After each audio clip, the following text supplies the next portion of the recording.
Hi, my name is Michelle and welcome to Team Michelle. So today, as you've seen in the title of the video, we are talking about intelligence. This is our third episode of the episode series and we've landed into intelligence.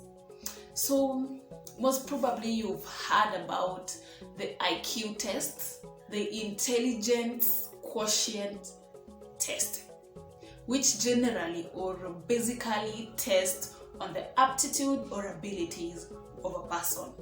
So intelligence is not really all about IQ of a person. Reasons: number one, IQ does not test the interpersonal skill and the intrapersonal skills of a person. Majorly, it tests on memory, reasoning, and problem solving majorly. So it does not cover or capture the broad picture of your overall capabilities. It is limited. IQ is limited. But if you talk of intelligence, it captures a lot of things. That is just one reason why intelligence is not basically IQ. The second reason is because IQ doesn't touch on emotions and creativity of a person. So basically what I'm saying is IQ tests majorly on your score. What can you score? How can you reason with after reading a certain thing? How far can your memory go in understanding or in memorizing or in getting right what you just read? So IQ is majorly for the score.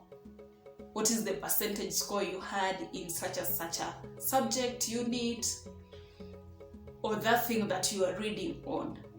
It doesn't really capture your whole life story. How you deal with the emotion, how you adapt to various types of environments, how you view things. So without talking much, we want to see the measures of intelligence. What are the things that if you do, then it is clear to someone that you are intelligent. Before I get into that, I want to talk about different types of intelligence, which are very shallow, but they can help us into determining our intelligence type. I won't define all of them, but I will measure on the two that we're going to talk about today and the aspects that shows that you really have what it takes to be intelligent in those two perspectives. So we have different types like linguistic intelligence. That is a person who can use language to achieve goals, that is written and spoken. Number two is logical or mathematical. You can solve mathematical problems, you can easily relate.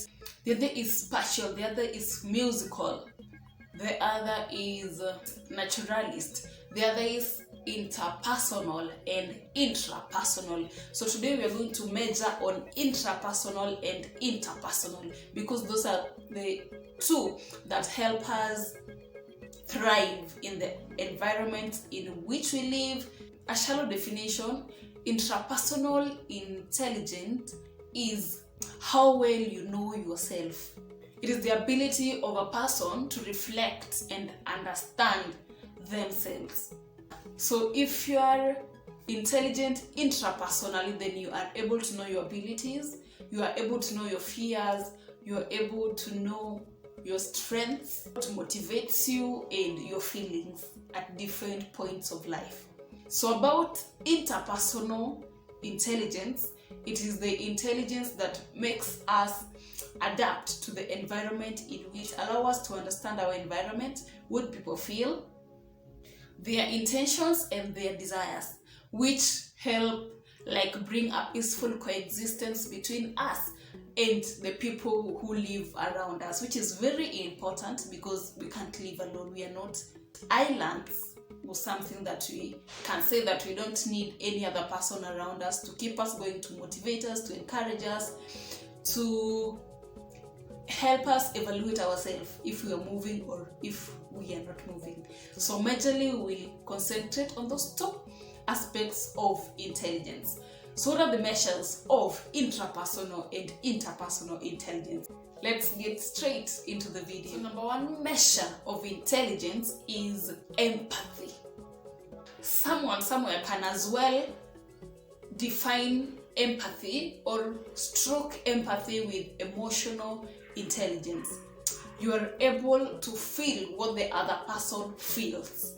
You are able to experience things in another person's perspective. You're like, if this thing happened to me, how would I feel? And now you put yourself in the other person's shoe and try to feel whatever they are feeling in the situation they are in at that particular time. And it is not that you are only empathetic to the other people, you can as well be empathetic to yourself.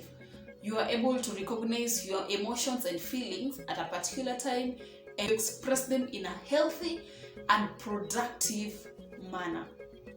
They can see through body language that a person is stressed, a person is struggling with something, and they can, in their ability, come to one's rescue.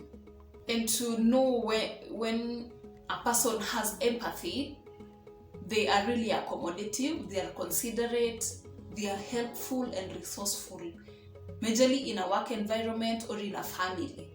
If they do not know the specific struggles you are battling, they can easily tell that you're battling something. So in their accommodative and understanding nature, they can come low to your level and help you understand whatever you're going through and help you. They can sometimes help you solve the whole thing that you're going through, but they will show that they are concerned and they are really willing to help. So empathy is one strong measure of intelligence. Number two is they value solitude. They like spending time with their own selves in their quiet environments, just having their brain at their hands and looking at it like, what are we gonna do? It is me and my brain, the two of us, in a very peaceful and quiet place, trying to solve something, trying to think about what to do next. People might always mistake some intelligent people for being introverted, since they find comfort, they find company in their own company. Is that right?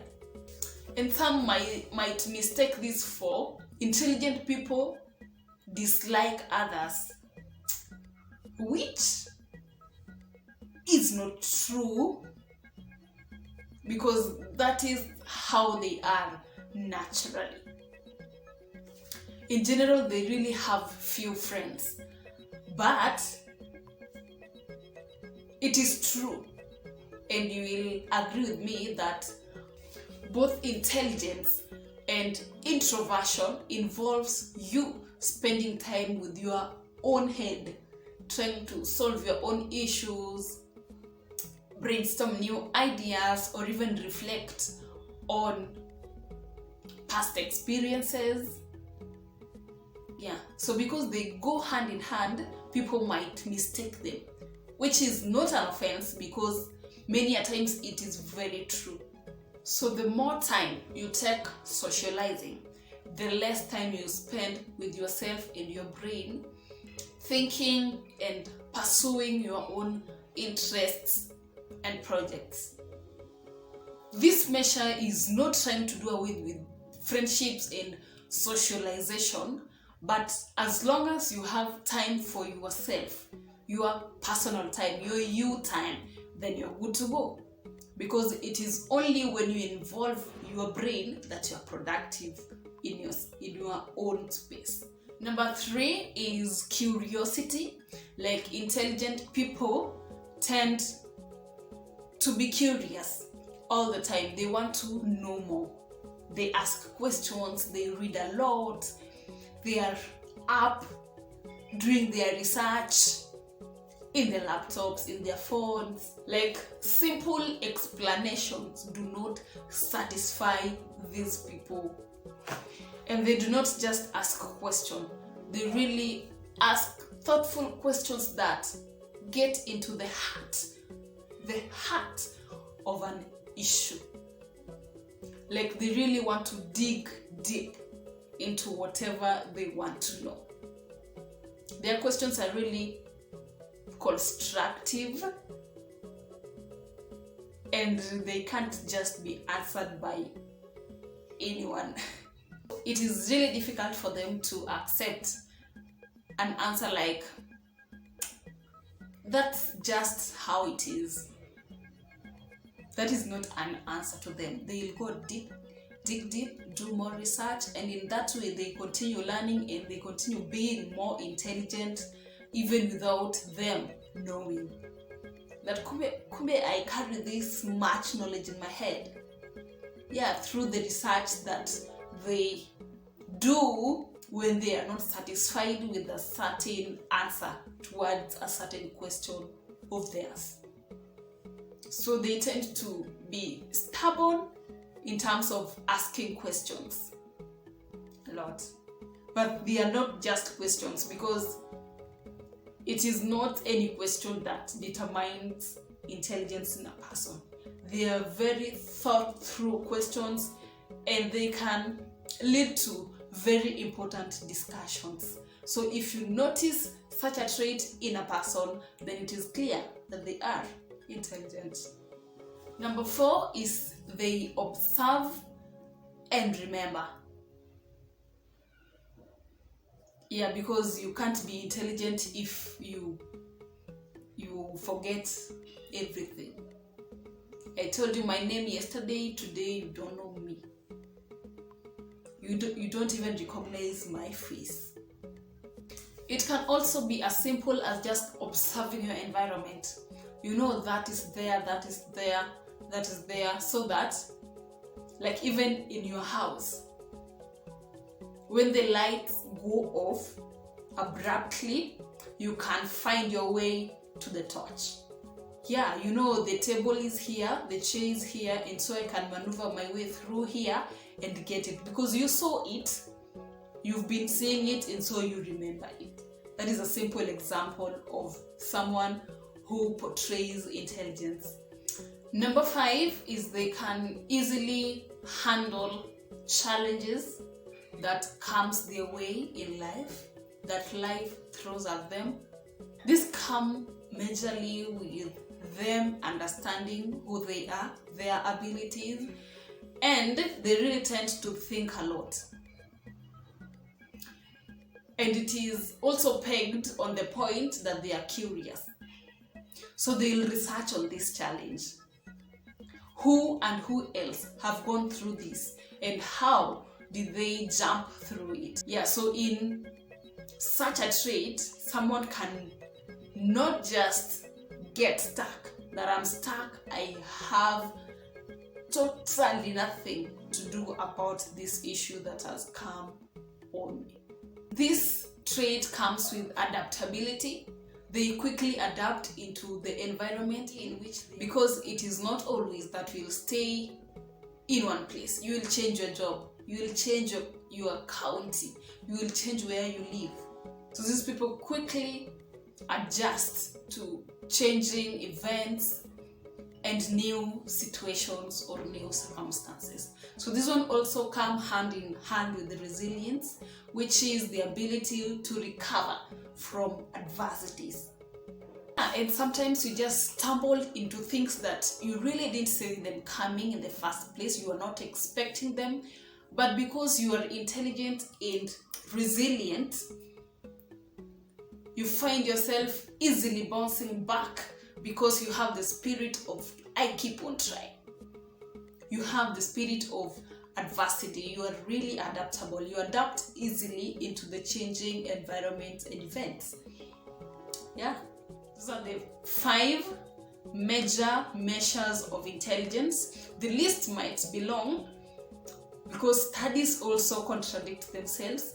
In one part they will say this is a measure, in the other they will say it is not.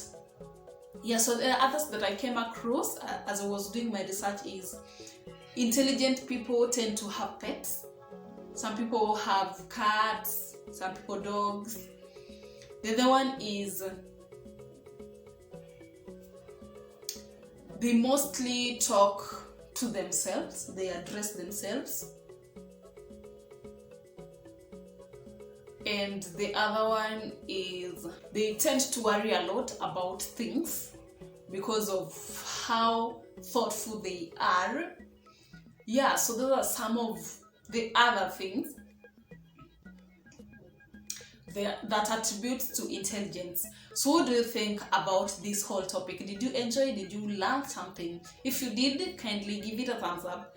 Leave a comment down below of some of the measures that you think we have left out of intelligence, that is. So if you have not yet subscribed, please subscribe. Share the video for others to have the good news that you have already. So till next time, have a good one.